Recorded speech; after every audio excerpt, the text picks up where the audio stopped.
Log into gyroscopeme.com, the hottest online radio station in the world. GS Radio all day, all night, worldwide. Powered by Gyroscope Media Group, LLC. GS Radio, the best internet radio station worldwide. Providing the best in music and talk shows. Go to www.gsradionj.com and check out the best internet station in the world.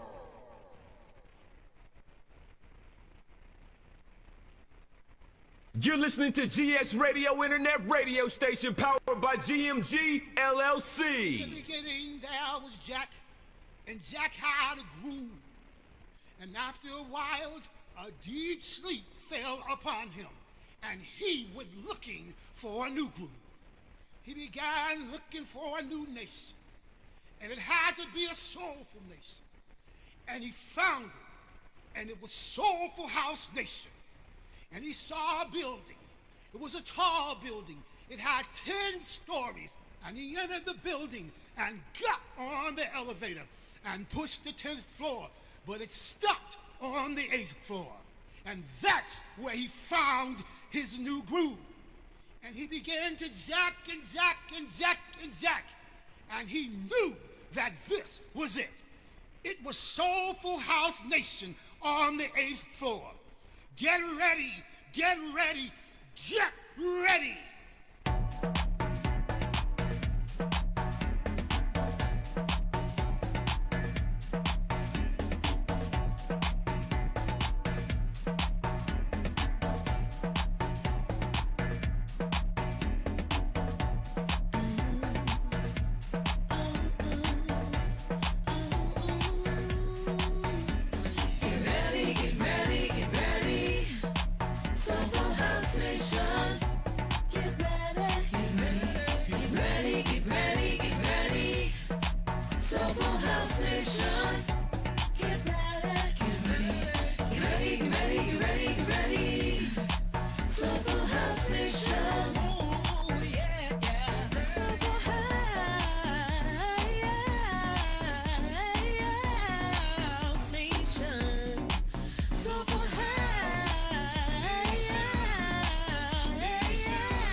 Get ready, get ready, get ready. Ladies and gentlemen, I am DJ Dan Soulful House Nation coming to you live from the 8th floor. I am the unusual suspect, and we are here today at Soulful House Nation.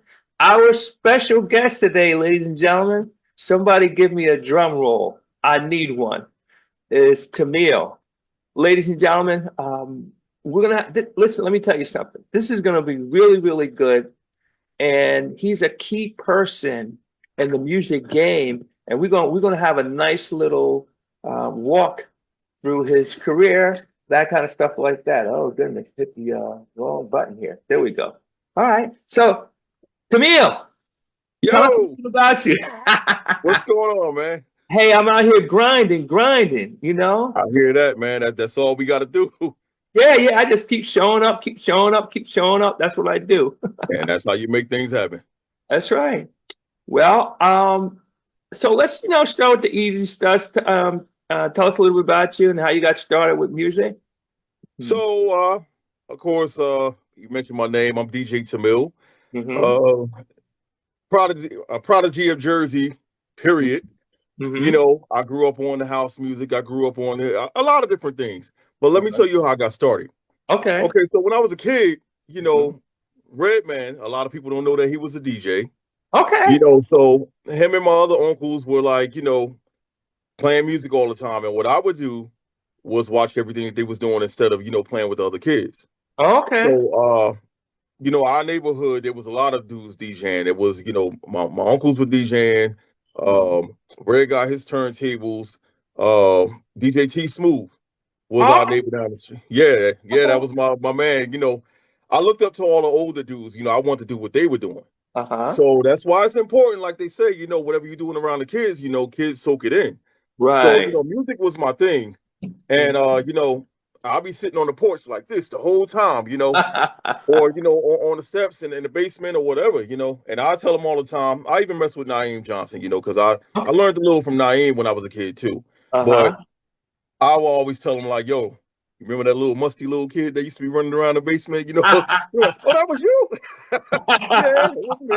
I cleaned myself up now. I ain't so musty no more, but hey man, I got jokes, man. If you know anything about me. Listen, let's go. I'm myself at all times, Okay. But yeah, man, I would just watch everything they was doing. And Red would tell me all the time, like, I watched you when you was a kid, and I would always see you, moving your hands like this. And I knew you was gonna be a DJ. So, the important thing for me, and like I told T Smooth, I saw him earlier. And I told him, I said, the most important thing for me was that y'all didn't shoo me away. Okay. Y'all wasn't like, get out of here and this and that. They actually will let me watch and, show me a couple of things. So, that was important to me.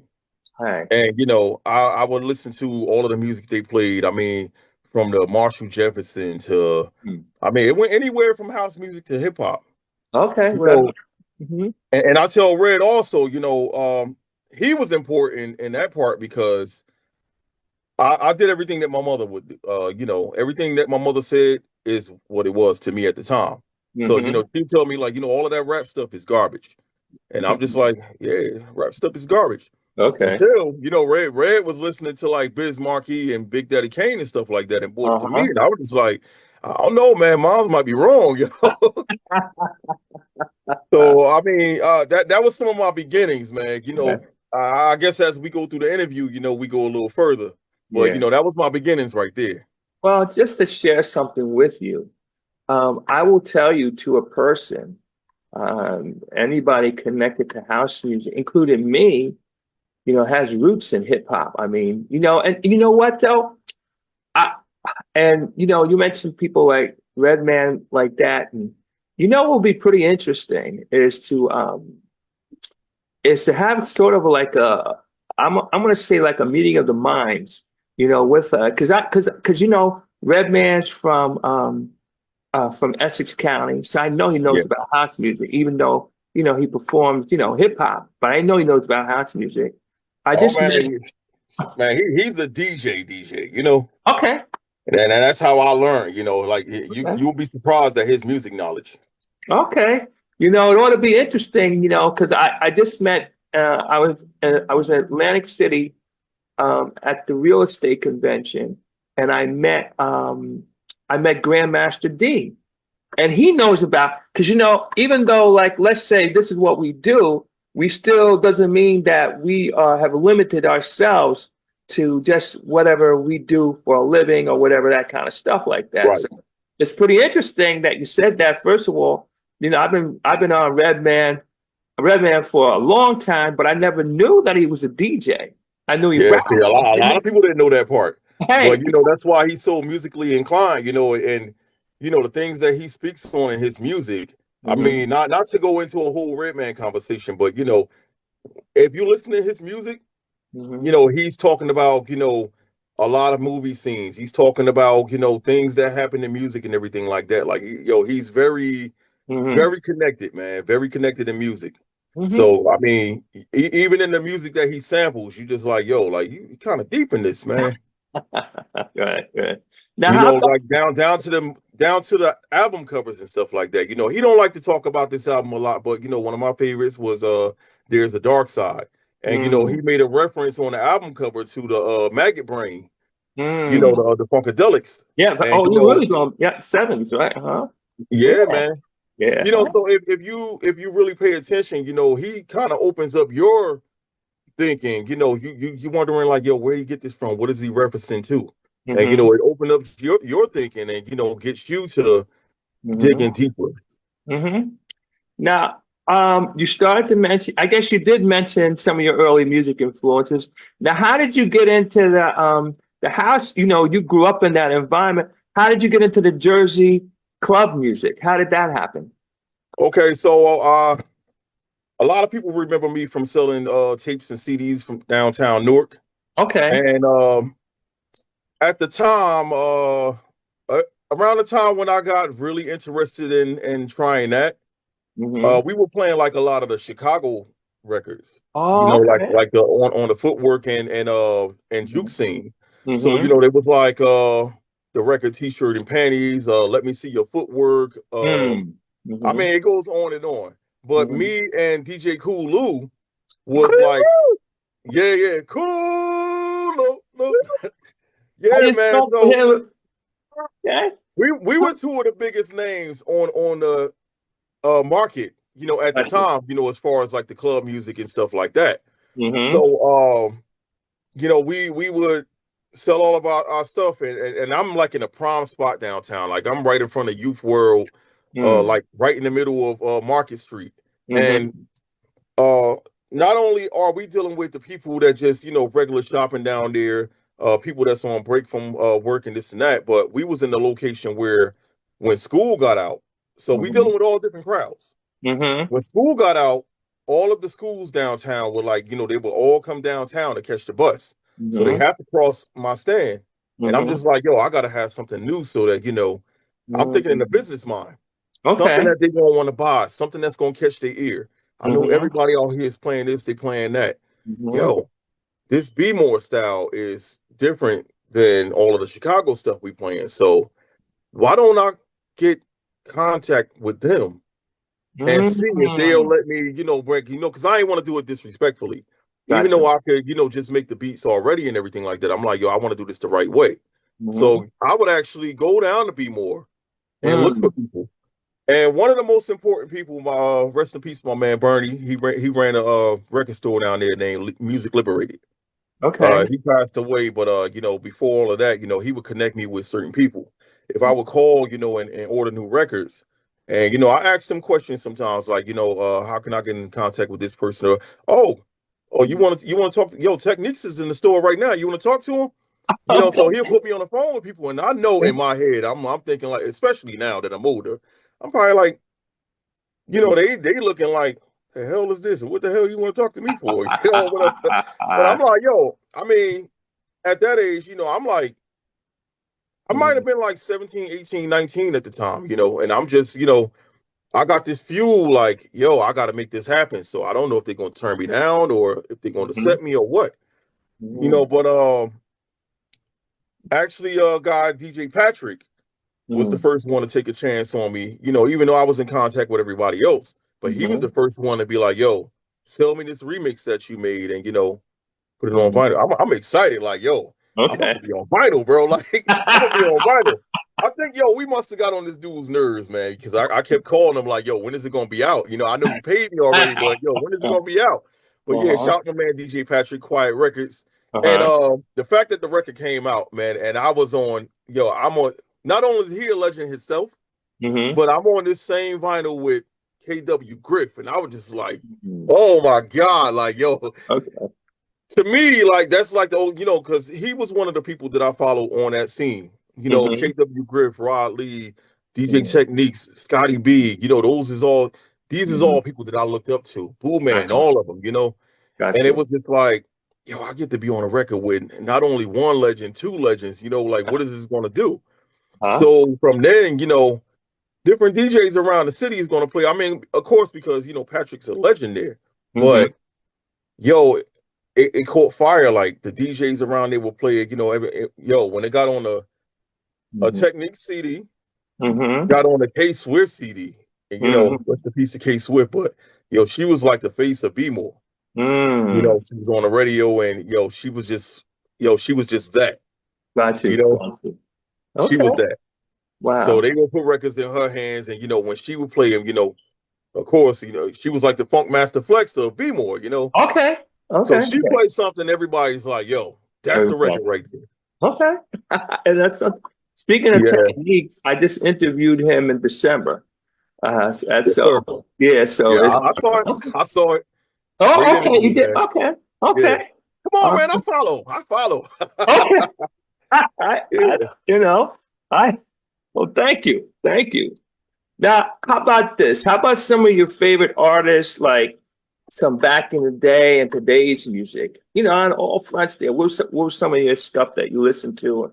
Oh, man. This can go all over the place from, like I said, I'm into a lot of different genres, and that's what pretty much goes into my style. So this can go from hip hop to house music to clubs to everywhere. But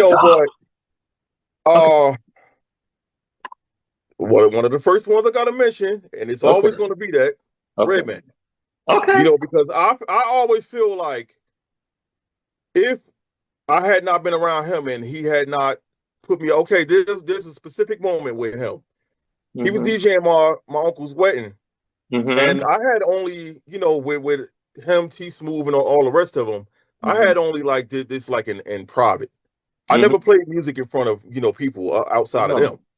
So, this one day at that wedding, he was just like called me up on the stage and was just like, DJ right now. I'm like, DJ right now.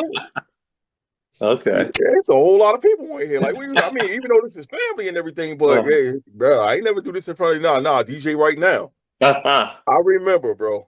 Okay. The specific record that I dropped. Okay. Was EU doing the butt. And that was a big record at the time. So when I dropped that record, everybody went crazy. And that moment right there, I was just like, yo, I'm about to do this for real. I'm gonna do this for real. And I feel like with that, with him, it's different moments in my career where I put certain people that's always going to be part of the way that I came up. No, I got you. Like when I was downtown, to get me downtown Newark, I remember shopping downtown Newark with my oldest daughter's mother. And we went in this store that was like right on the side of the arcade downtown. And on the way walking out, dude is out there selling tapes and CDs. So I told her, like, hold on a second, I want to ask him a question. And I always think, what if he had been the type of person that it was like, man, I ain't telling you nothing, where would I be? These are the things that this is why I put these certain people in, my catalog of people that's always going to come up when I do an interview, if I'm in a magazine, anything like that, they staples. So this guy Fliz, I asked him, how do people like DJ Clue and everybody else get their stuff on these stands, man? Because that's what I'm interested in doing. He was like, yo, so what do you do? At the time, I was playing a little bit, but I wasn't all that great with, playing hip hop and all that stuff like that. So I told him, like, yo, I do club music. Gotcha. You got something? I was like, I'll go make something right now. Yo, went up the hill, made a tape. Yo, tape. Went up, made a tape. A lot of people don't know about them tapes, man. But I made a cassette tape, came back downtown. He listened. He was like, "Yo, this is dope, man. You got some more? I'll go make some more, yo. If you gonna help me, like, So he shot me around. Next thing I know, he was like, "Yo, do you mind if I, hook you up with, some of the African guys down here, and everybody else that's actually vending? That's where I want to go, man. So let's do it." Yo, it's like after he did that, my name just started to, my name wasn't always DJ Tameil. I went through so many different names before I actually landed on that, man. Like, it ain't even funny. But that's why when I talk to Cool, Cool always messes with me. He'd be like, TA. But yeah, man, different DJ names, and I always just think like, what would it be for me if these people were, who they were? Right. If they were just like, just like I told Red, like if y'all had shoot me away, where would I be right now? I could have been doing anything else. Right. Well, something interesting you said. You said Red called you BJ. Did you say that? Something like that. Say that again. It sounded like you said Red called you BJ. Did you say BJ or DJ? No, DJ. Okay, DJ. Okay. Yeah, he said DJ right now, and I was just like, yo, I ain't never do this in front of people. I ain't gonna lie, I was shook. Okay. I was shook, but around I was young, man, young at the time, man. Because I think they started teaching me around 7 years old. I might have been like 9 or 10 when that moment happened. Gotcha. So after that moment, I was just like, yo, I'm about to take this real serious, because I never got a crowd response before. This was my first one. So that first response built this, Now, how about today's music? Who are you listening to today? Oh man, today's music is garbage. No, I ain't good. No, I'm gonna be honest. Okay. Really, a lot of it is, but every once in a while they got that, that one thing that, okay, you got something going here. Like, people might think, I mean, because of his sexual preference and everything like that, he came out. But what's that kid's name? Damn, what was his name, man? But anyway, he had some, yeah, we come back to it. But he's got music out that had me like, all right, this kid is on to something, man. Every once in a while you run across a person, you're like, yo, he got that magic. It ain't just, you just making music just to be, I gotta find this guy's name. It's bothering me. I gotta find the name. Let me go on my trusty laptop. Go on my trusty laptop real quick. All right. It's bothering me that I can't think of this dude's name. Okay. All right. Well, yeah, I'll find it real quick. Yeah. Okay. Now I feel normal. Yeah. Oh yeah. Hey man, this is real life. Yeah. Well, looking for that. Okay. So from your perspective, I'll give you a minute there. Got it. Lil Nas X. Oh, Lil Nas X. Okay. Yeah. Okay. I don't know why I'm getting older, man. I couldn't think of that name right off. But yeah, him and it's a few other artists, like 41 World. I like them, because they do Jersey Club style. But the voices and everything like that, I'm just like, yo, like y'all got something here. That their voices combined with, that style, I'm just like, yo, it fits so well. And I know they from New York. Oh, that's a whole nother story, man. A whole nother story. But we're gonna get to it though. Okay. All right. Well, let me ask you this then. Hey, so you've been into house from a kid because you grew up in that environment. You've been in the Jersey Club. You picked up later and just fell in love. I mean, where do you see those genres going as a person who's been involved in both of those? Well, I see how can I answer this correctly? If everybody worked together, and to keep it, what it is, and grow it better, instead of all of the. I mean, I don't know if you be on social media like that, man. You see these dudes, some of these guys are like old enough to be my dad, man. And I'm just like, yo, come on, man. Y'all want the younger. It seemed like the younger people got it more together. Like argue over the littlest things, man. I'm just like, yo, stop it, man. Get back to the music. It's about the music. Right, right, But I feel like if everybody stick together and play their part, I can see it going way further. I mean, if you really look at it, like a lot of genres of music go back to that house music speed. I mean, people might say EDM and this and that, but you look at where it comes from. Okay, let's have this conversation for a minute. Let's just take a little detour and we'll come back. No So, I always do my homework, and I saw one of the comments you made back, I don't know, maybe 2 years ago, even maybe a little bit more, about how guys are hating on the EDM cats who play. But Yes, sir. these guys are getting paid. Cut them along. Listen, man, And you're right. and I stand on. It's not only that they're getting paid. Like a lot of these dudes, But they skill don't set. understand because of what they see when they're looking at the videos and everything like that. They're like, oh, they cheating. Yo, the thing wasn't even on. Or yo, they standing up on top of the table and they this and that. Yo, it's a different level. And I'm gonna tell you like this because a lot of these EDM, DJs, I played alongside them. I did actual shows with them, and outside of that, outside of doing the shows with them, I know a lot of them personally. And we have done like shows that were, I don't want to say lesser value, but they wasn't getting paid so much. So this is, you got the just for fun stuff. You got the ones where this everything has to be, perfect. So, and playing the shows with, or just watching them on a regular, just doing regular things. I watch them DJ, and like I tell these dudes all the time when they be talking on them, I'll be like, yo, you might want to, because some of these dudes that I know, bro, on them turntables, they will wash them. And I don't even really want to say that like in a disrespectful way, but I mean, this is some real stuff. They don't realize like a lot of these DJs that are doing the EDM, they really out here DJing in real life, and they do, the EDM is one thing, and then they do all the other stuff too. But the EDM is what they're getting booked for, so that's what you want to see.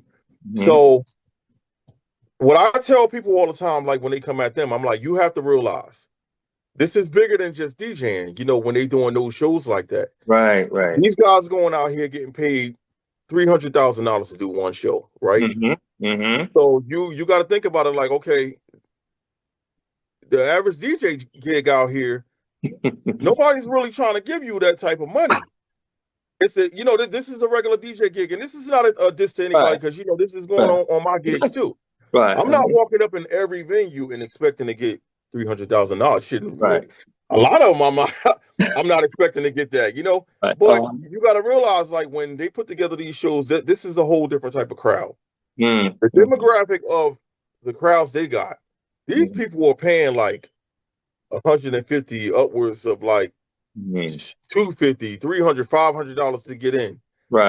So there's a difference. You got your regular DJ joint. Okay, these companies that are booking, they're like, okay, I know you can DJ. That's not what this is about. You got DJ gigs, and then you got a production. That's what a lot of people not understanding. This is a production.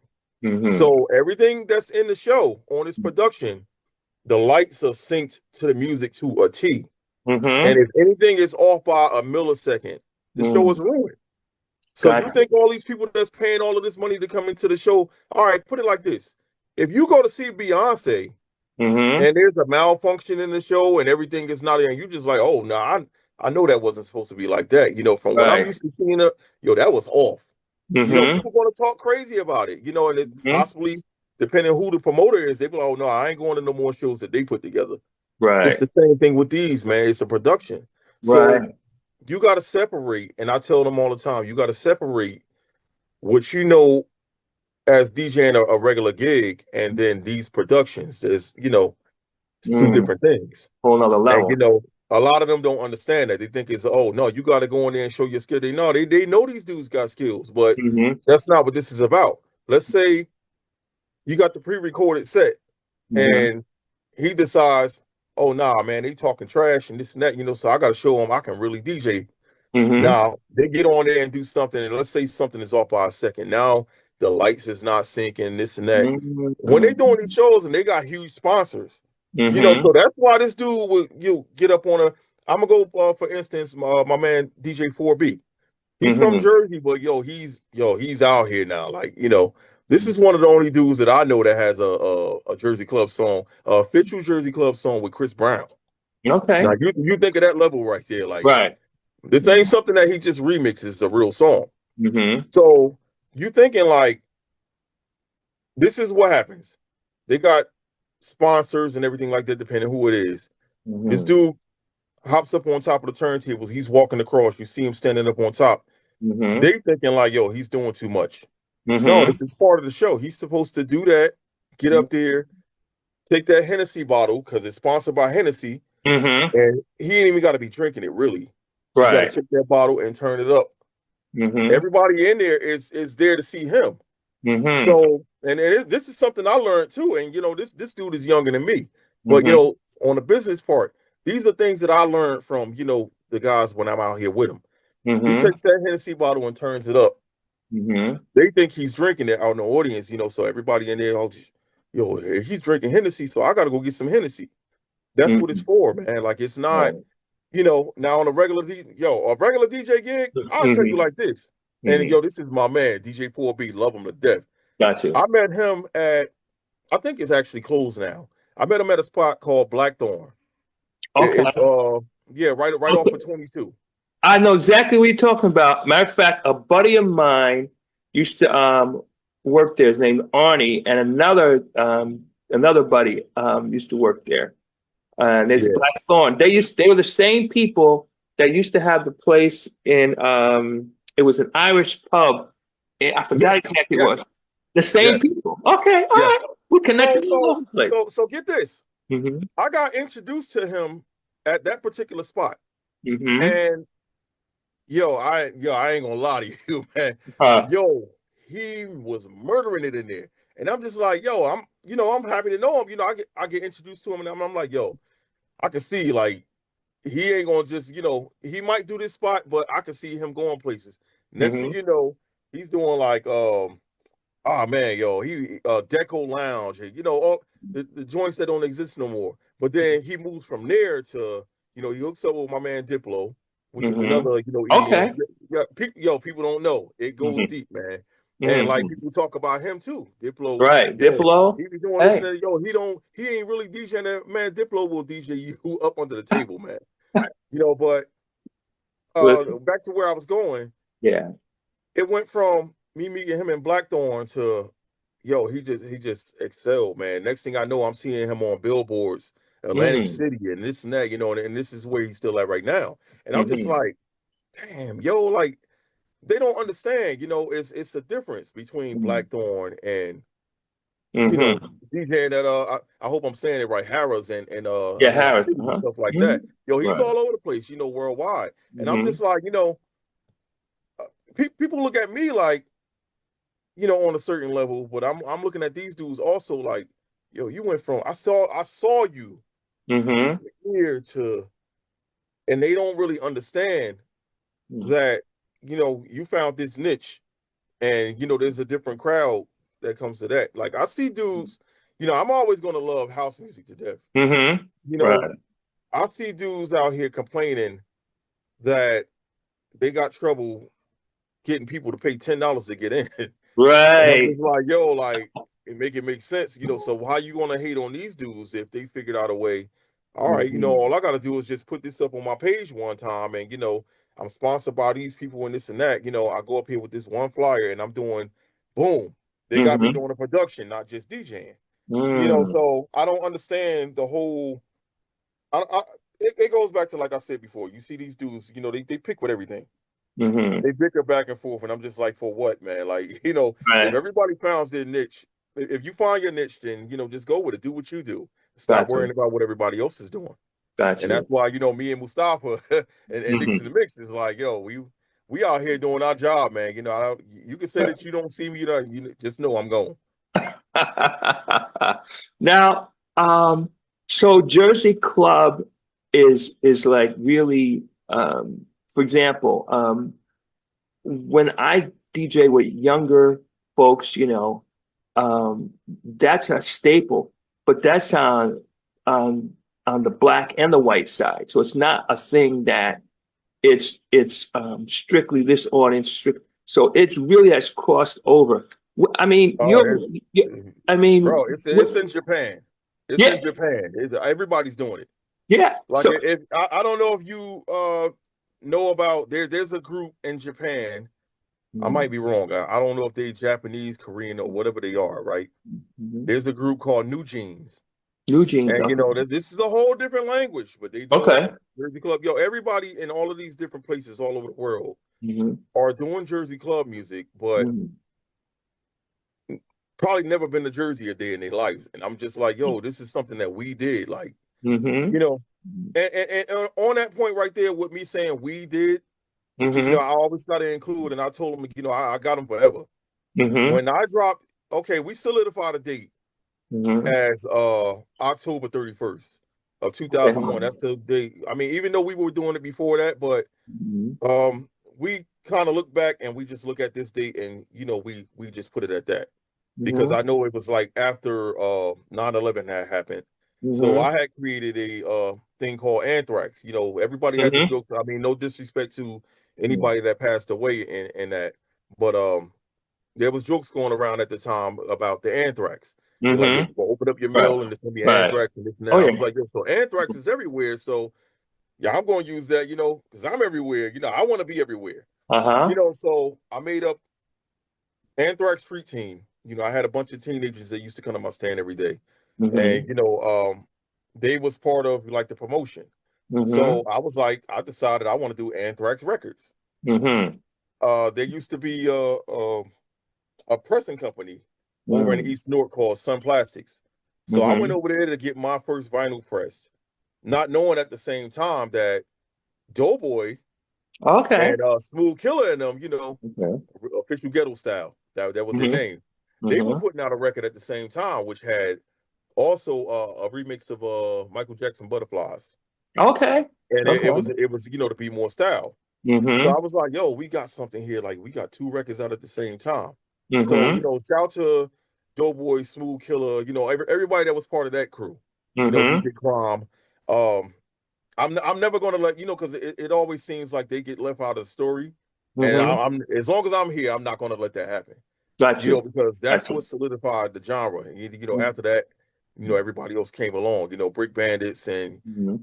you know, we went from being a small group of people to just bro, Mm. Mm. Yeah. bro.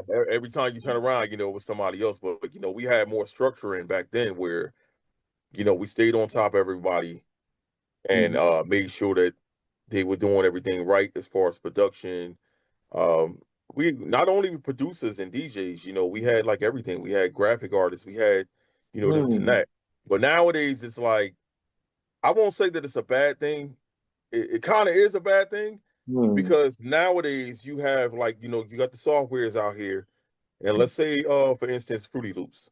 Mhm. Every day you got somebody trying to do you know because this is a popular style. Every day Mhm. you got somebody making Jersey Club, and they barely know what they're doing. Mhm. And then at the same time, they teaching somebody else. So you don't know what you're doing fully, but you Okay. teaching somebody else. So, you know, Right. every time you turn on, yo, it's like 1,000 producers out here that we don't know. Right. And like I say, it's a good thing, but it can Mhm. also be bad too. I got you. Wow. So now, how about some of the places you played, some of the places you played, people you played with, and you mentioned, which was very, very, I'm going to say very, very special of you because a lot of people kind of talk like they, like they didn't have any help coming up, or nobody put a hand out for them, or they forget where, they Yeah, forgot yeah. well, I was who about to brought them say to they the must have dance. forgot Huh? Huh? because I mean, I can admit nowadays I mean, we are a lot less on Mhm. time, you know, for things like that because you know, obviously everybody grew up more, and you know, we all got families, we got wives, we got kids, and Mhm. this and that. Mhm. But you know, years ago, we used to, you know, Brick Bandits all together as a collective. We used to be like a, you know, a big brother, big sister thing. So Mhm. we would constantly bring people in. You know, we put them in the Mhm. team, and you know, we kept it. And people to this day tell me Mhm. all the time, "Yo, by you doing Jersey Club music and you got me so into the music, that kept Mhm. me out of the streets. It kept me out of trouble. It kept me out of this and that. You know, I could have been dead." And I'm just Mhm. like, you know, I even though I know because I heard it so many times. You're like, yo, it still feel good. It feel good. All right, Because I without a think doubt. about me, like, yo, if I wasn't into this stuff, like I said, if I Mm-hmm. had not had them show me the way, where would I be? So Right. I guess they looking at me the same way. The younger ones are like, yo, if you had not been doing this, and I probably would have been doing anything else. Mm-hmm. Got you. So now tell us some of the people that you played with, some of the places, any DJs you want to work with, any places on your bucket list. Oh man, I can say there's tons of DJs I probably want to work with, Okay. um, and hopefully that comes together. Mhm. All right, I can go to Mike Dunn. I can go to Okay. yo. It's so many, Yeah. man. It's so many Uh-huh. names, man. Mm-hmm.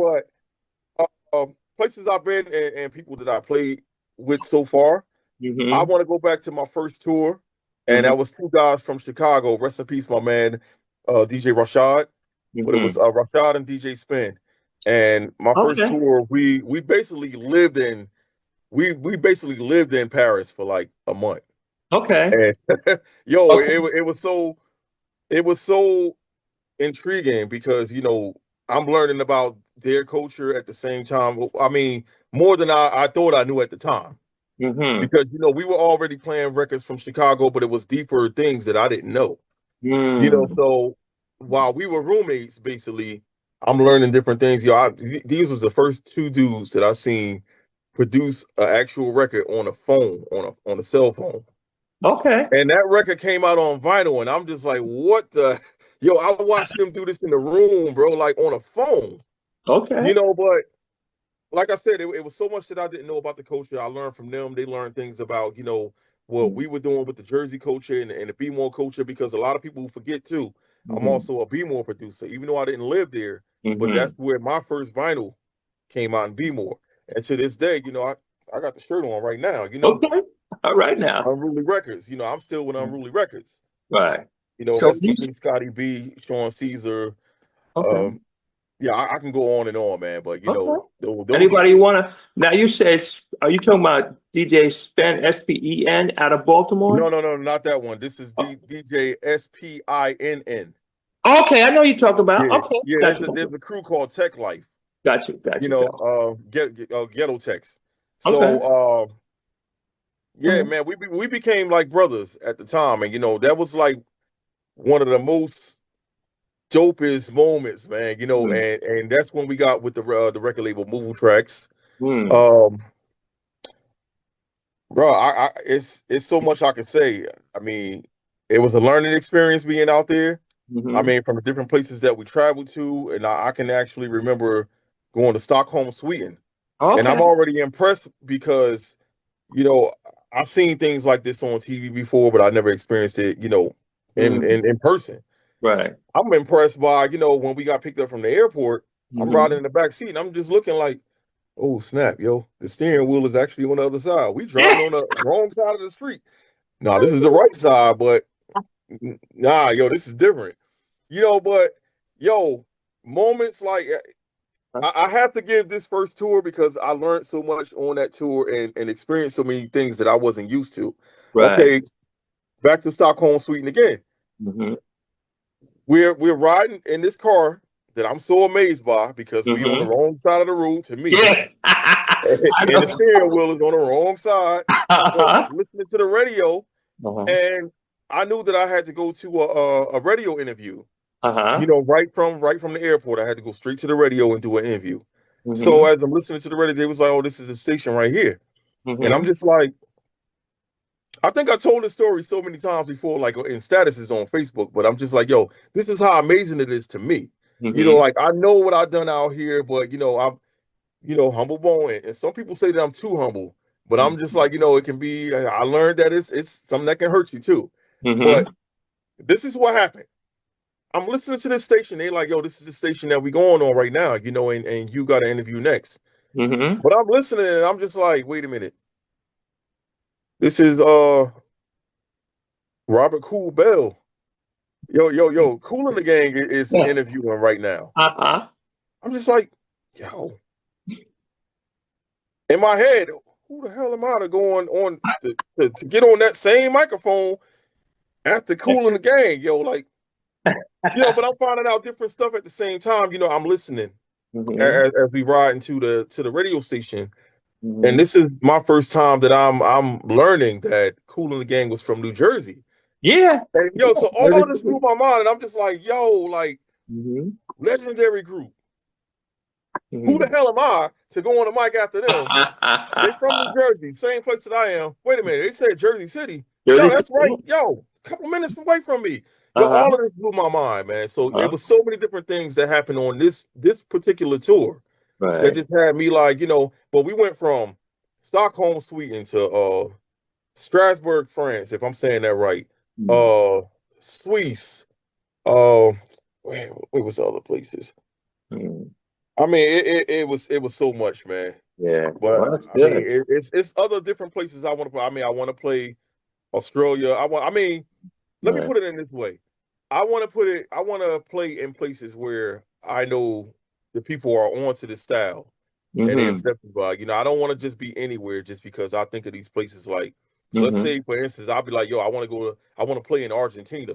And Mm-hmm. then I'm booked in Argentina and this is people like, who the hell is that? And then Well, you know, what right. type of music is this? We ain't never heard this before. I want to Right. be in the actual places where I know, they following and they Gotcha. actually fans of the music and of Mm. me, of course, myself. Right. Right. Right. Because I mean, you got millions of people playing this music now, so Mm. Mm-hmm. just to know that they of the culture and they actually pay attention to what's going on and who's who. Because you got a Mm-hmm. lot of people these days that, they into the genre, Mm-hmm. but I have people like I've seen people mention who I am, and they're like, "Who?" Okay. Like, yo, how you into this genre? And you don't know who I am. Right. Now, let's move on to production. All right. So I'm gonna combine some of these questions too, because I think they kind of go together. Okay, How did you get into production and who were some of your early influences? I know you mentioned, but you produced Jersey Club, and what I'd like to do is like you made a connection with Baltimore, and how did right. you like instinctively know, or what made you say we're going to bring it back here? Tell us about the influences that help you do that, that kind of. So give us that story of kind of how you got off the ground, so to speak. Okay, well, the one thing that I had already was I was already out on the mixtape market selling tapes and CDs downtown. So I Gotcha. already knew, whatever I'm pushing to them. Like I was kind of like that guy that was all the exclusives. Mm-hmm. I'm going out constantly buying new records, putting them on tapes or putting them on CDs, and I'm like, oh, here they come. They walking down the hill, and I just start blasting, the Mm-hmm. songs I want to promote, and they like, yo, what's that? What's that on? Okay. Niggas out here, $10, sir. you know, You but too. Uh-huh. that was one part of it.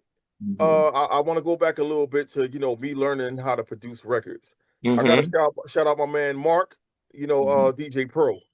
Okay. Um, I wish he was still, he's still doing his producing, but I wish he would have, stayed with his DJing and everything like that. And I've been trying to give it. I'm like, yo, let me give you some music, man, so you can, because me and him, he's younger than me, but Mm-hmm. when I first moved over to East Orange, Mm-hmm. back in the day, he Mm-hmm. was one of the first people I connected with, and it was an instant connection for me because when my man took me by his house, I was like, Mm-hmm. oh, yo, he a DJ, like yo, this is something I'm interested in. So, I started hanging over there like all the time.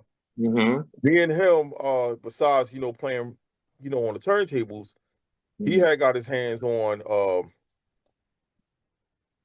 I want to say at the time it was a rolling Okay. drum machine, Sure. with Uh-huh. the sequencing and everything.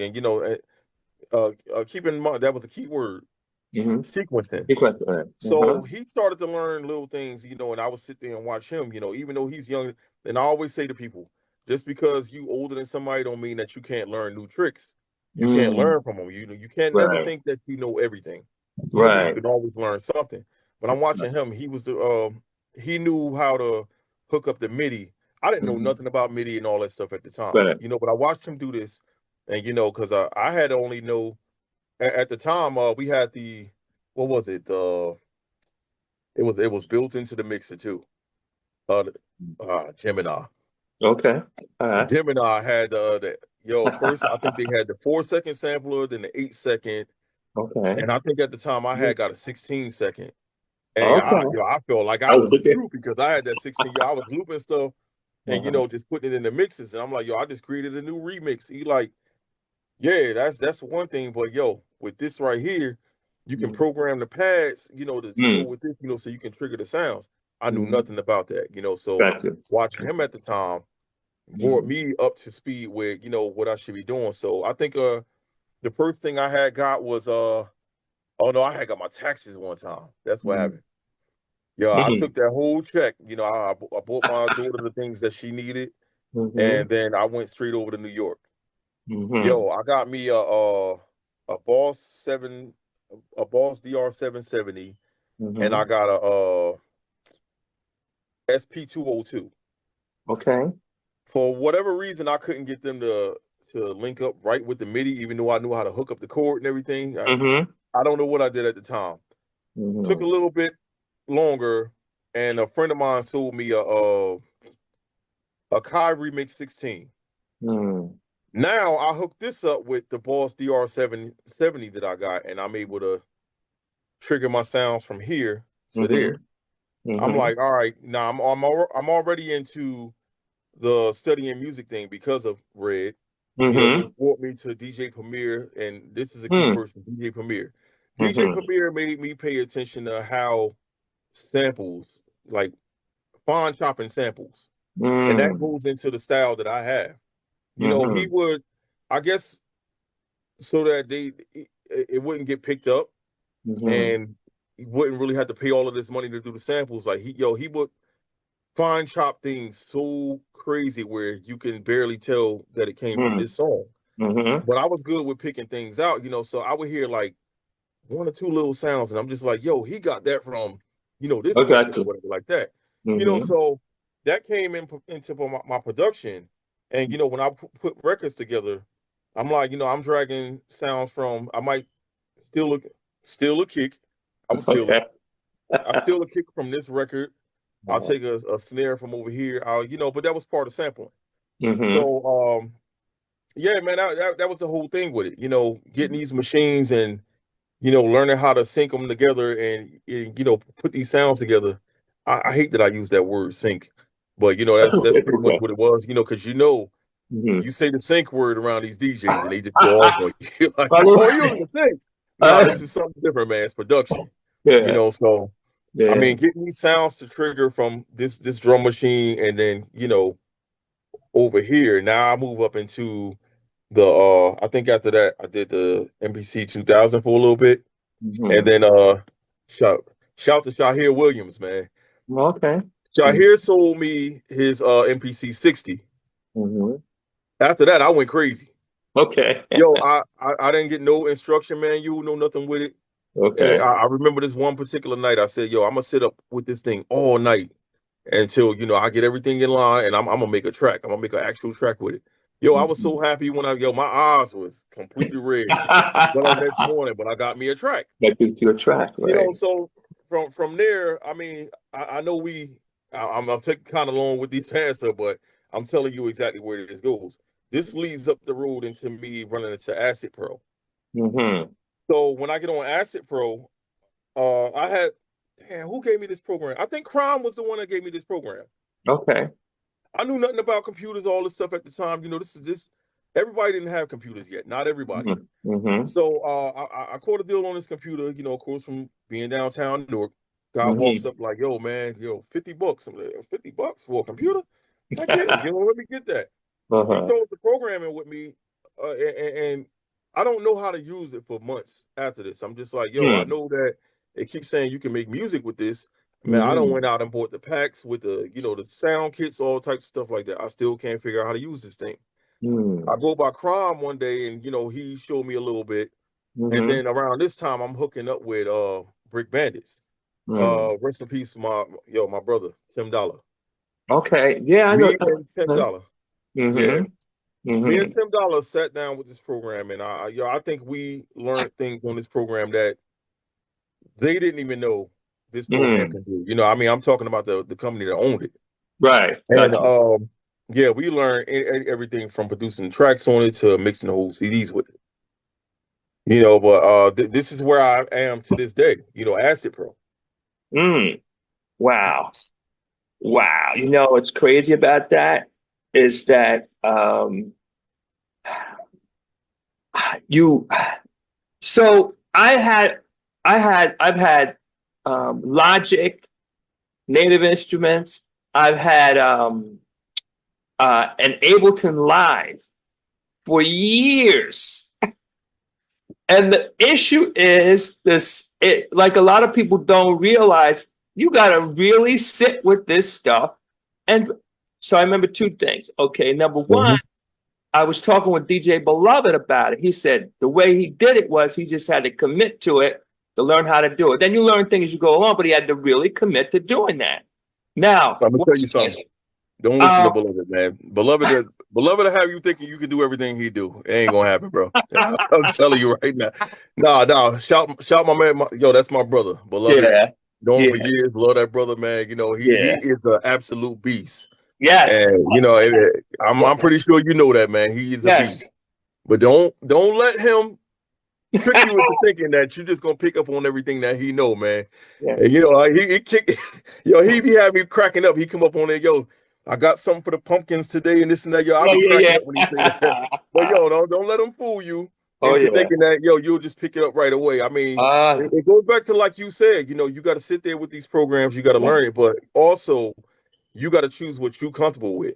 Right. Because just because this program does this and that, it don't mean that it's going to work for you. You got to go with the program that you used to. Mm-hmm. Yeah. Well, again. It really, then I was talking with Shino Black, and he was saying, listen, and he checked me. I said, I'm going to tell you what, I'm going to definitely learn this. So I think it was Friday, I was doing a mix, and he says, how you coming along with that? So he checked me, and I said, okay, I have made some progress. I'm not there yet. What I really got to do is like you did. You got to say, you know what? I'm not going to sleep, or these 2 days, nobody's going to get to me. I'm just going to do this. And that's it. And then, I remember this is going back when I was a kid, which was not too long ago.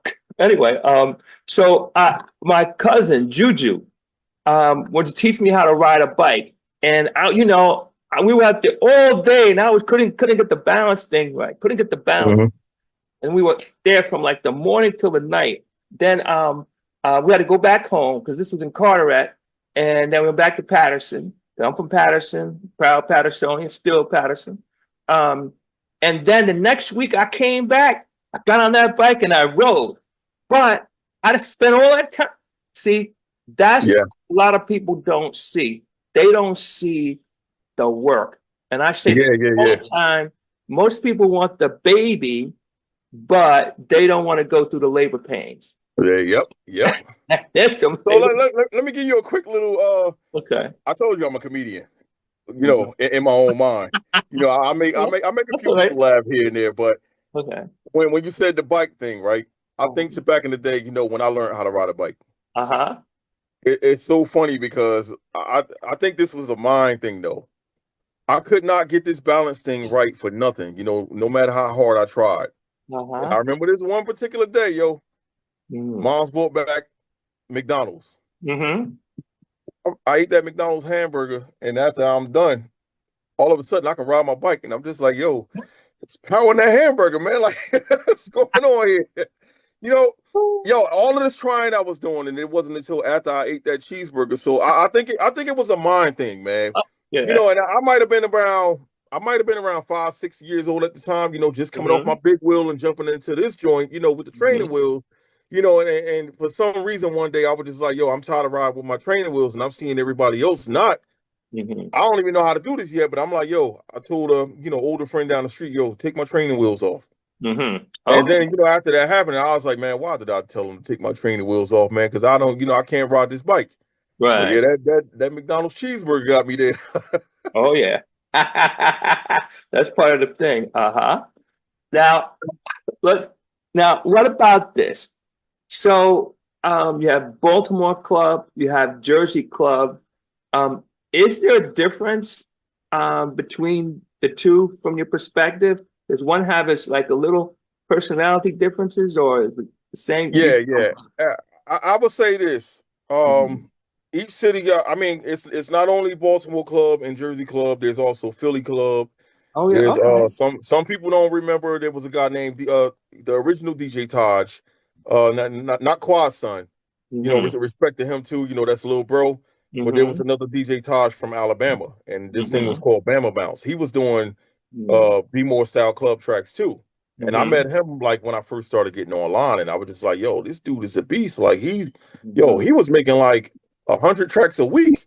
And I was just like, yo, and you down here in Alabama by yourself, and you telling me that they listening to this. He was Mm-hmm. like, yo, man, I got this spot that I play at and this and that, you know, and you know, obviously people was catching on and you know, Mm-hmm. because I caught on and I was just like, yo, man, what else you got?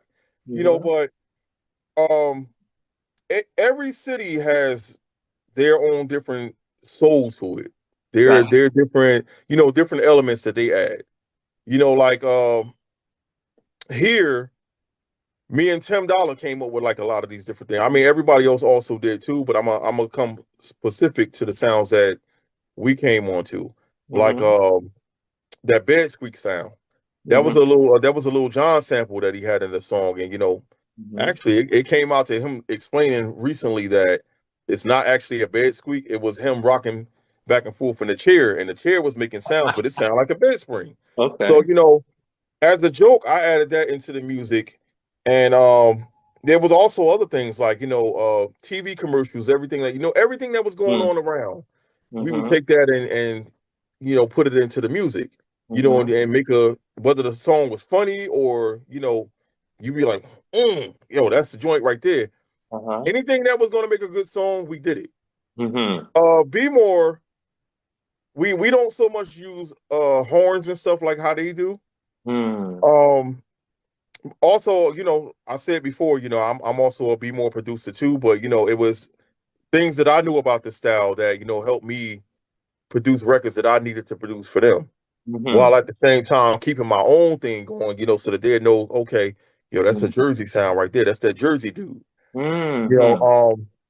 yeah, but Be More, Philly, you know, everybody got their different elements that they add into the music.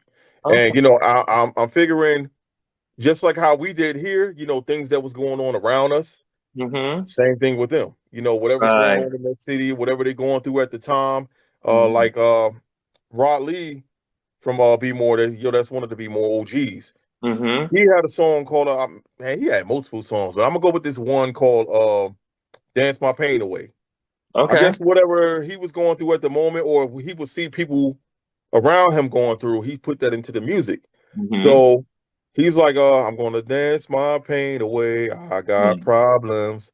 And you Gotcha. know, he would talk about, you know, the bill collectors wanting to rent, uh, Mm-hmm.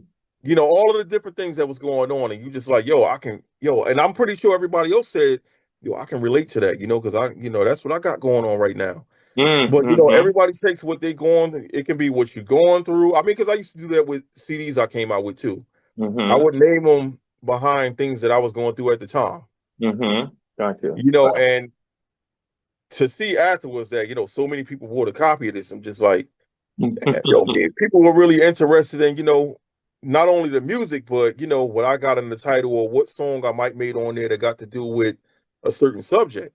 Mm-hmm. You Mm-hmm. know, so I mean, like I said, you know, every city got their different thing. Mm-hmm.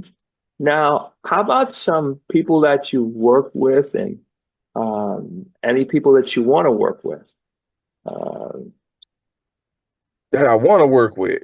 mhm. Uh, Whether it's like you physically work with them in the studio or whether you reinterpret some of their music. I do want to do some artist things. I mean, the baby. I want to do something Okay. with him. One of the producers that reached out to me recently because they did a Jersey Club record. Mhm. Bad Bunny's producer, Mag. Mm. Yo, I was so surprised the dude even reached out to me. You know, and Right. of course the night before they released that record, he Mhm. did a story on Instagram. You know, had me, Tim Dollar, and all. You know, he had us in the. You know, so he knew Mhm. exactly what he was hitting for, and you know he wanted to do it respectfully too. So you know Mhm. he reached out to me in the DM and was like, "Yo, I Mhm. it was bigger to me when he reached out because okay, not only are you the producer to one of the Bad Bunny is like the hugest Oh artist in the yeah. world. Oh yeah. He's Between up him there. and Drake, at the time, I'm like, yo, this is the hugest artist. He Mhm. don't speak, his music is not our language, but I understand, the level that he's at. Mhm. So Mhm. for his producer to even reach out and was like, yo, these were the Mhm. words that he gave me. Yo, I was playing your records like in the early 2000s and this, and I say, so it ain't you just want to do the music, because you got the culture vulture type stuff going on, and I'm Mhm. pretty sure everybody knows about that. But for him to say that, I'm just like, yo, Mhm. you know exactly what you're talking about. Like if you Mhm. was listening to it as far back as then, it's not like you just swoop one in like, yo, this is a Right. hot style right now. I'm just gonna do this, So Mhm. that on that right there, when he said that, I already had a lot of respect. I'm like, not only Mhm. are you producer to one of the biggest artists in the world, but Mhm. you actually know about my music. You know about me. To even reach out. So I respected that a lot. But Mhm. I would want to work with Bad Bunny, Mhm. Beyonce, different artists that I've seen touch on to the style already, but they didn't actually get those beats made by Mhm. somebody that was actually from Jersey. These Mhm. are people that I want to do things with, Mhm. and we can. Mhm. I'll touch on that subject in a second. I'm gonna see if you ask me this question, but Mhm. I'm gonna go into that though. Okay. Now, how about this? Do you have a preference for DJing or producing? A preference? Yeah. You prefer DJing or producing or DJing? You have one preference for one I of the. think it's about the same level. Okay. I put it neck and neck, man, because it's like I enjoy making the music, but I enjoy it just as much to go out and play it for people. Got you. See how it hits, right? And DJing was my first passion, so Mm-hmm. Mm-hmm. I'm always gonna. I don't think I'm never gonna let that one outweigh the other. Okay. Now, when you make music, do you hear a beat first? Do you hear melody? Do you hear I mean, what do you hear first when you decide to put a track together? Well, one second I can be starting off a song with just different ad libs that I pick out of that I sampled out of a song that I'm gonna remix. Mm-hmm. They could be making different noises in the song or whatever like that. I might make a pattern out of that first and then build the beat around it. Mm-hmm. Sometimes I might start with a beat and then I add samples on top of it. It's different directions. So I can't say it's all one thing with me. It's Mm-hmm. depending on what I'm feeling at the second or what I hear. I Gotcha. might, I'll hear something and I'll be like, yo, that's hot right there, whatever. I'm Hmm. gonna take that one little part and I'm gonna chop this up and I'm gonna, arrange it a certain way and then I'll build around it. Okay. Now, okay. Now, here's what's interesting too. Just want to run this. Now, okay. So listen. Um, I talked to so many people. I've been DJing for many, many moons, and one day I'm He said, producing. boom. And one day, I'm going to announce to the world I produced my first track. Although I was on a track, and thank Jeffrey C. Jeffrey C. took a little thing, took a name and stuff, and he made it. And he took Jeffrey it. He C went is crazy. peace. Yes, Peace. yes, yes, That's yes, another yes, person I yes, want to work with one day. yes, yes, yes, yes. And we make that happen. Yeah. But I mean, like. But I'm going to produce something and I'm going to say, yeah. Now, here's a question I have. Um, so, like, do you see like a closer marriage between house music and Jersey Club? In other words, um, is there a way? Because the reason I'm asking is, for example, like a lot of the house music you hear is R&B based. Right. Whether it's they carry it on with an R&B sound, whether they take vocals from an R&B track or whatever, or a slow track and make it here. Can we or will we one day see a production by Tameil that we can play back and forth between the house? Okay, watch this. So there's this African brother by the name of Culture. I don't know if you're up on him or not. Get up on him. It's a bad brother. I Okay. gotta check them out. Yeah, and he's taking like with the Afro beats, for example, he's doing Afro beats in the past, the Afro beats were always slower, maybe 100, whatever, that kind of stuff. But he's got them going at a faster pace. It's off the hook. So my question to you is, do you ever see a day that say like people, for example, when you're doing parties and you're mixing, you go from straight house to Jersey Club or Jersey Club to house? Do you ever see or Yeah, can well, I have done some. I mean, some of the tracks that I did infused both. I wouldn't say they were huge tracks, you know, because obviously, I mean, you would, you know, see it all over the place on labels and everything like that. But there was remixes that I did where I did like do both styles in. Let's say during the pandemic, I did a remix to the Funkadelics, Knee Deep.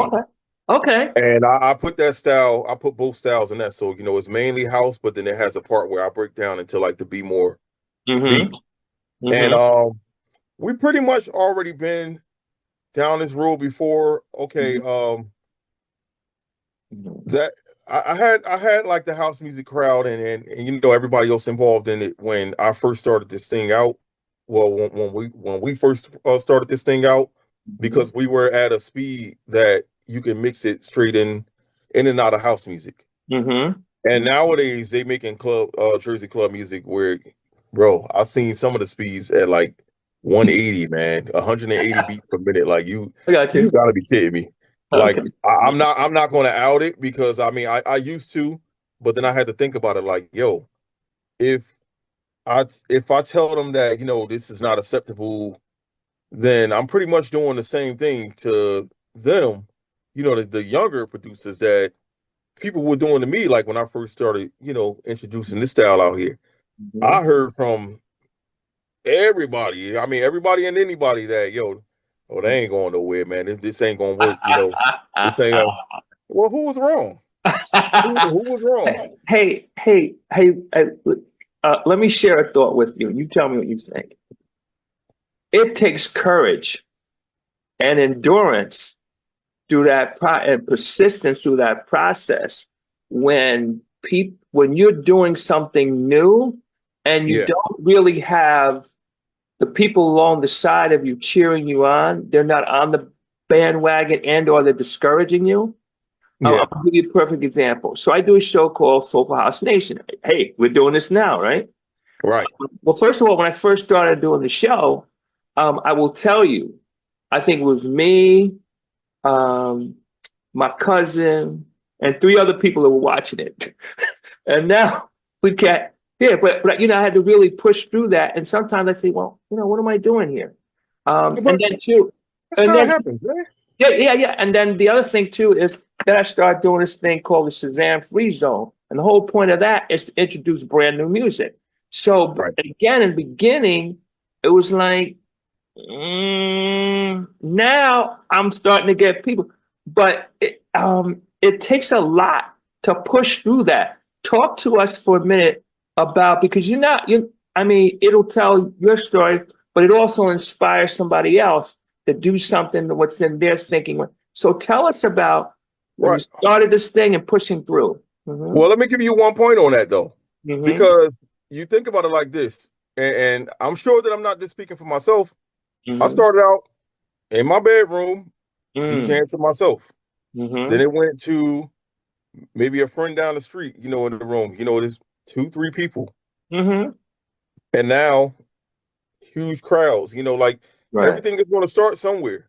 So the whole thing is, you know, when everybody tell you that you can't and this is not going to work and everything like that, it's going against the grain. You know, and that's what I felt like at the time. Like, okay, well, we got this out here. I'm going to go against the grain because I'm already selling tapes and CDs out here. You telling me that this is not going to work, but I sell this stuff every day. What are you so who's lying here? Like, is it going to work or is it not going to work? Because I know every day I got people coming down here like, yo, here go my $10. What you got new? And I'm like, oh, yo. And, you know, I started to see that. So I was just like, yo, I got to a point where I was making like anywhere from 5 to 8 different new CDs per week. You know, I'm making tracks. I'm making my tracks. I'm getting tracks from, you know, producers in the area. I'm getting all of the Be More stuff, and they'll tell you in a second, like, you know, Techniques would have told you, you know, I know he did this interview already, but he would tell you, like, yo, I was getting like truckloads of records every week from down here. Okay. What you got new? What you got new? Yeah, send me all of that. Send me all of that. I'm gonna make my money downtown, yo. I'll be right with you after I get off this stand, man. You know, I'm gonna get my money order and this and that, yo. I'm ordering. You know, and that's what it was, you know.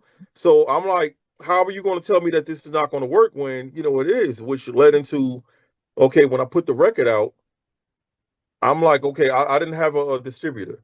So shot my man Nick's in the mix, you know, we did a lot of footwork, you know, going back and forth. We driving state to state, you know, to put this in stores, whether it was, you know, paying up front or getting consignment on the records. But I remember, and this is so funny because you listen to what's on the radio right now and where a lot of the artists are from. New York. I remember specifically going over to New York, going into record stores. I'm not even going to name the record stores, you know, to put them out there like that. But, you know, multiple record stores I went in, you know, at the time. And I was like, yo, y'all want to work a deal out with these records? Yo, you're going to need this and this now. Oh, that's that Be More. So, yo, we don't mess with that. That's gay. This is their words. Okay. You know, that's gay. We don't mess with that. Or y'all really going to play me like that? All right. Fast forward a year later. I'm over here just regular record shopping, right? Now everybody wants to pull me to the side. Oh, you the guy that do the oh no. Now you want to talk. Now you want to talk. Same thing with the vendors on the streets. You know, they was out there, you know, they had the, you know, you had the towels on the street, on the ground with all the CDs and everything up there and this and that. I'm talking to them.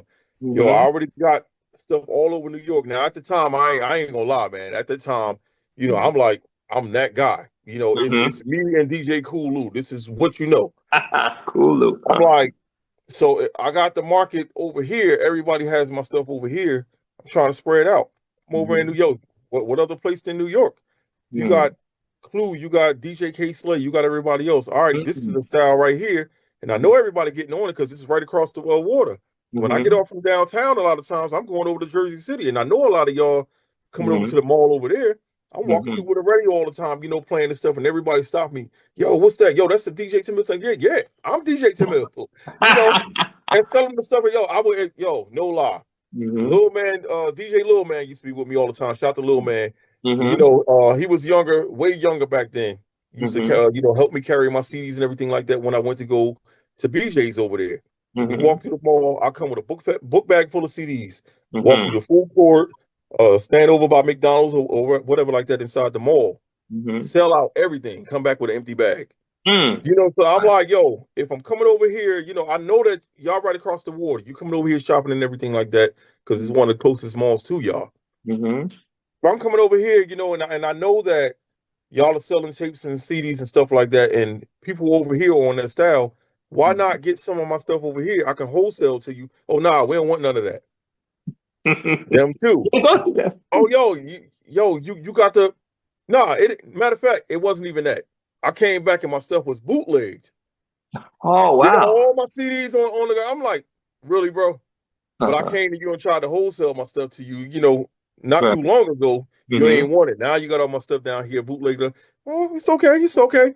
But to go back to my point, so many people saying that, yo, this is not going to work. Yo, you should switch to a different style, this and that. And now you listen to the radio now, and a lot of the artists that are doing it right now are from New York. Right. Jersey. You know, and some of them know, and some of them don't. You know, they just know by what the producer gave them, so they call it drill. Right. You know, so they put in drill with the Jersey Club beat, and to them, it's just drill. And I'm just like, oh, look at that. Like, you know, 24 years later. Yeah. You know, and I got to tell you, it really, and I'm hoping by you sharing that somebody's got an idea out there, they're trying stuff, and maybe they're not getting the love on it. And they say, you know, I just know in my heart and my soul that this thing I'm onto something. And, you know, and again, in the beginning, you're not getting the reinforcement from the environment, from the people. They go, oh, that's whack, that's this, that's that.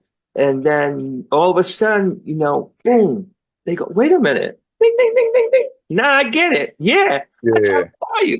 I try to tell you. But that's again, I hope somebody gets inspiration from that because they're on some stuff and they're doing something a little bit different and maybe they're discouraged now because people aren't jumping right on it. But I just Yeah. just to stay on it. Now, Yeah. what can we expect um, in 2025 from you that you can share? And I'm gonna give you three wishes, three Jersey Club wishes, and you gotta give us two of them. You can save the one as your secret wish. How about that? Okay, so I'll let you go with the wishes. As far as what I'm working on, yeah, I can't tell nobody yet. Okay, Yeah, no problem. you're not getting that. Okay. No, but I'll let's go with the wishes though. Mm-hmm. Okay. All right. So what? Give me. You got three wishes, and Uh, the next one. So, but you gotta tell us at least two of them. You can keep the secret one secret, unless you want to tell us. I wish that the major artists that are getting these tracks done Mm-hmm. with producers that are just doing this style and they not from over here would Mm-hmm. actually just reach out to us and Oh, get the real official sound. mm-hmm. Um, let me see for my second wish. Mm-hmm. Whew. Second wish is just having like the biggest, the absolute biggest artist. Mm. To be like, you know what, this is so that, and this is my wish. Mm-hmm. Yeah, sure. This is my wish Uh-huh. for them to actually put it out there because they got so huge of a platform to Yeah. just be like, you know what, y'all think it's this, but it's actually this. This is Mm-hmm. Jersey club music. Mm-hmm. Started by this person and that person, and actually point us out. Mm-hmm. So people stop thinking that, this is just a thing to do. Mm-hmm. That Mm-hmm. that's my wish right there. That's the ultimate wish right there. Okay. All right. Because everybody, that's what, everything becomes a fad. They take it as a fad, this is just something to do. I don't know Right. where this actually came from and this and that, but we doing it. This is the hot thing right now. Mm-hmm. No, I need this known, where it actually came from. Mm-hmm. Okay. Now, do you want to hold on to your third wish or you want to share it with us? Yeah, I'll hold on to it. Okay. All right. Okay. Now we're down to the wire here. Any final thoughts and how do people follow you, support you, keep up with you? How do they do it? Mhm. Final thought. I think I done said it a couple of times already, man. Go against the grain. Don't let Okay. nobody tell you what's not going to work and this and that, because you never know. Right. I mean, I as I said before, I had no idea that they was going to accept me and be more. Mm. Because I'm from Jersey, Mm-hmm. and how when you go some places, sometimes it's just like, oh man, come on, bro. Like, we Mm-hmm. understand that you like it and everything like that, but don't try it. Don't try it, bro.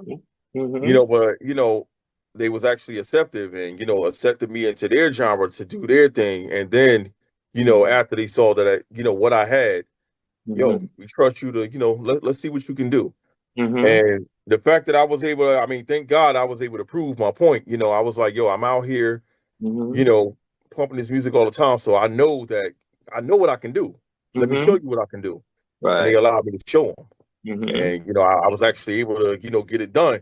And Mm-hmm. it's funny because, like Technique said before, and Mm-hmm. I'm sure he wasn't the only one. He like, yo, all of a sudden my CDs started popping up and their flea markets down in Bmore. Right. So I was kind of mad at all that stuff at the same time, but shout out to the bootleggers, man. The bootleggers got me everywhere, where I was never at. I remember getting calls from people in like Hawaii, and I'm just like, where?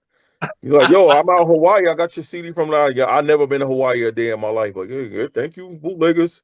Yeah. So shout to the bootleggers, shout to LimeWire, Mm-hmm. Bearsphere, Kazaa, all of them things that used to exist because Okay.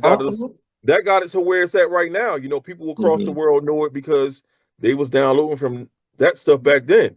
And Mm-hmm. now that we have a broader access to being online, now they're able to look up things and figure out exactly where it came from. It's funny because, as you're saying that, I'm just saying to myself, bootleggers are part of the marketing process. Exactly, man. I used to be to the point where I wanted to go smash something up, man. I ain't gonna lie, yo. You messing with my bread, but Yeah. as you thought about, I'm kind of mad, but at the same time, like, kind of, I don't want to say thank you, but thank you, man.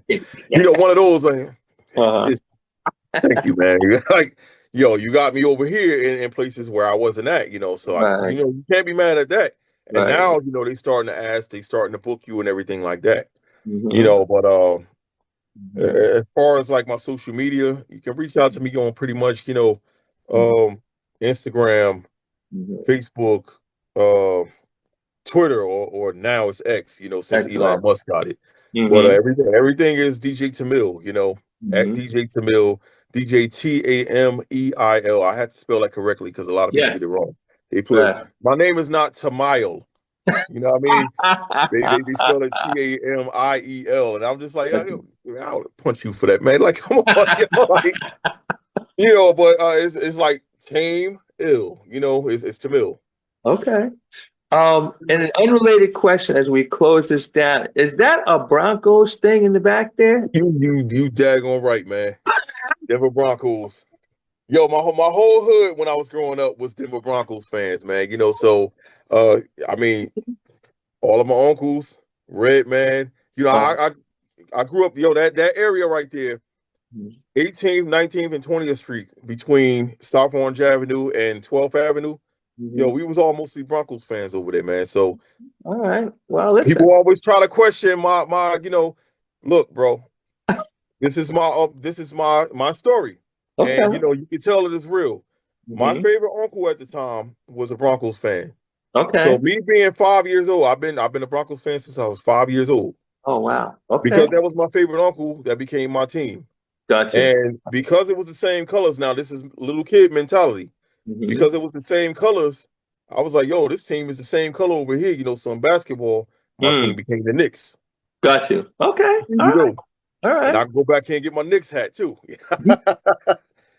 Well, Yeah, man. But Denver Broncos for life. Broncos okay. country over here, baby. Well, they had a pretty decent year this year. They've grown some. Yeah, So. hey man, yeah, I'm glad for what we did, man, because a lot of people at the beginning of the season, they talk crap about Bo Nix. Hmm. Yo, y'all Right. keep saying y'all got a quarterback. Mhm.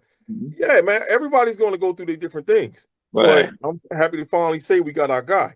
Got you. They gave us four wins for the season. That's what everybody said we was going to get. Hmm. We ended what 10-7. I'm happy with that. We made it to the playoffs with a rookie. Right. Got you. The, Got the the game, I ain't gonna say the game where they had their backups to play, but you. that game when we played the because our number one enemy, the Chiefs, man. Okay. But that game we played the Chiefs earlier in the season, Uh-huh. yo, he outplayed Mahomes, yo. Okay. He outplayed Mahomes. Okay. And we actually had we was as everybody is, when you play them, you playing the refs.